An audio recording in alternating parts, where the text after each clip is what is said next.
Elle regarde son téléphone pour la 5e fois en 10 minutes, mais rien ne vient. 3 heures se sont écoulées depuis son dernier message, et lui n'a toujours pas répondu. Ce même homme qui aurait pu la voir la semaine dernière quand elle hésitait, est aujourd'hui la seule chose à laquelle elle pense, non pas parce qu'il est exceptionnel, mais parce qu'il a fait ce que la plupart des hommes sont trop désespérés pour faire. Il s'est retiré, il est devenu indisponible, il a cessé de courir après elle, et maintenant c'est elle qui perd le sommeil. Beaucoup pensent que les femmes veulent de l'attention constante, des validations sans fin, des réponses immédiates. Mais dès qu'elles obtiennent tout cela, l'attraction s'éteint rapidement. Donner tout ce qu'elles croient de vouloir transforme un homme de potentiel amant en simple mouchoir émotionnel, de mystère en territoire conquis, de trophée convoité en participant banal. La vérité que les hommes ne comprennent pas, et que les femmes n'admettent pas, c'est que le désir féminin ne naît pas de la disponibilité, mais de l'incertitude, de ce doute sur le fait de pouvoir l'avoir, de ne pas savoir où l'on en est, de ne pas savoir si l'autre pense à elle alors qu'elle est obsédée par lui. C'est cet espace entre le vouloir et le posséder, où l'imagination s'emballe, qui nourrit l'attraction. Pourtant, la plupart des hommes détruisent ce mystère en comblant trop vite la distance, en répondant immédiatement, en annulant tout pour un appel, en s'expliquant quand elle se retire, en courant après elle quand elle crée de la distance, écrivant ainsi leur propre lettre de rejet. Un homme toujours disponible n'est pas précieux. Un homme qui abandonne tout n'est pas digne d'être abandonné. Un homme qui peut être eu facilement ne vaut pas la peine d'être désiré. Les femmes sont programmées pour la chasse, mais elles chassent différemment des hommes. Là où l'homme poursuit directement, la femme teste la résistance, crée des obstacles pour voir si tu flanches, se retire pour voir si tu avances, annule des rendez-vous pour voir si tu supplies. La plupart des hommes échouent lamentablement à ces tests, sautant les obstacles, se précipitant, suppliant comme si leur vie en dépendait.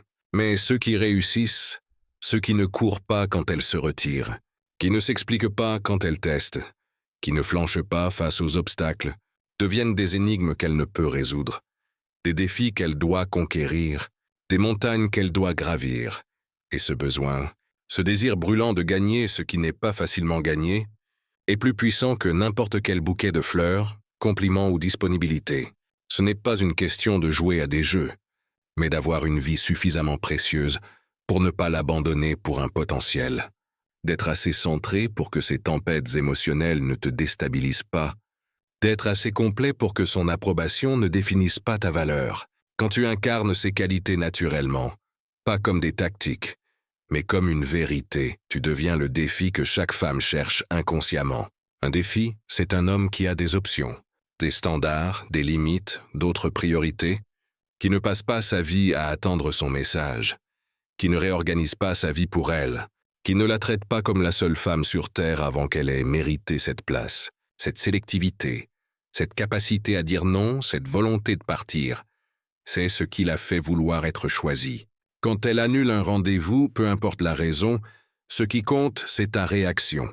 La plupart des hommes exposent leur désespoir, en envoyant un message immédiatement pour savoir quand elle est libre, en appelant pour vérifier si tout va bien, en envoyant des messages pour reprogrammer, mais chaque tentative de sauver la situation la détruit en réalité. Le besoin se lit dans tout, la rapidité de ta réponse, la longueur de tes messages, le ton de tes questions, ton incapacité à lui laisser de l'espace. Quand elle annule et que tu essayes tout de suite de bloquer un autre rendez-vous, tu lui dis que tu n'as rien d'autre à faire.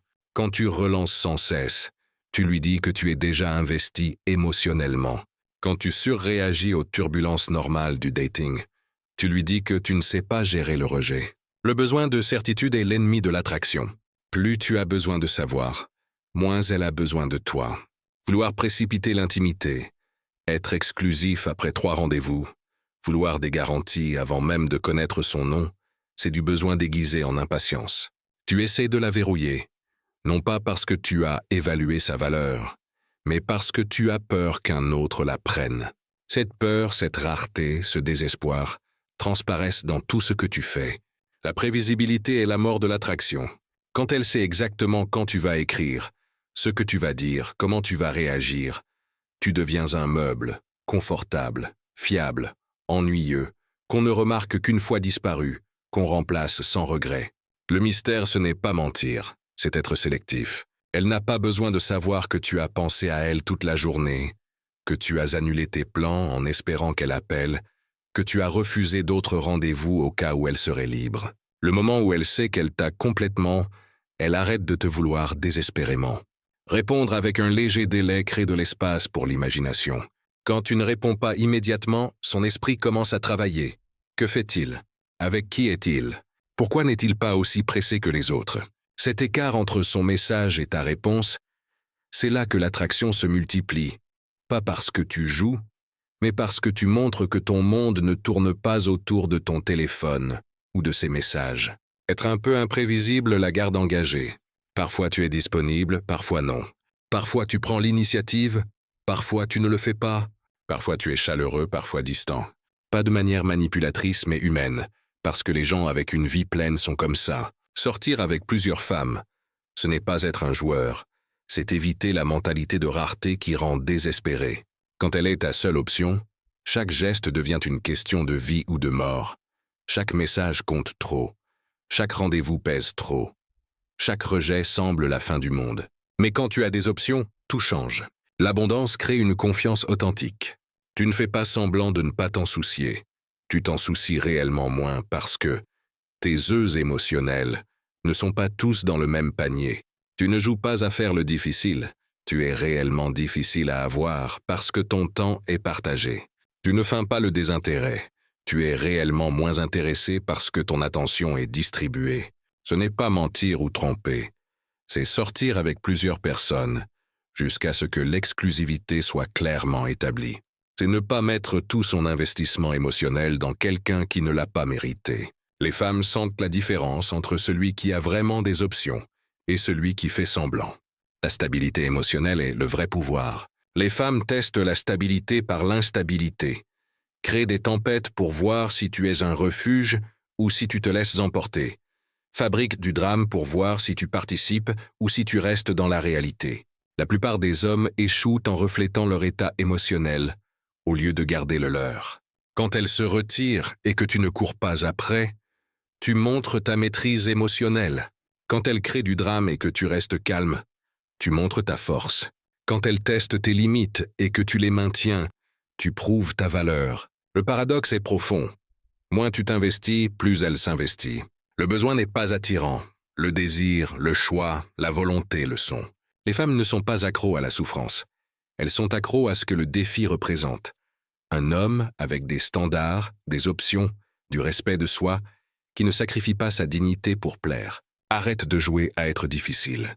Deviens un homme dont la vie est déjà précieuse. Construis une vie qui crée naturellement le défi. Sois complet, centré, indépendant. Parce que les femmes ne veulent pas être poursuivies. Elles veulent être choisies.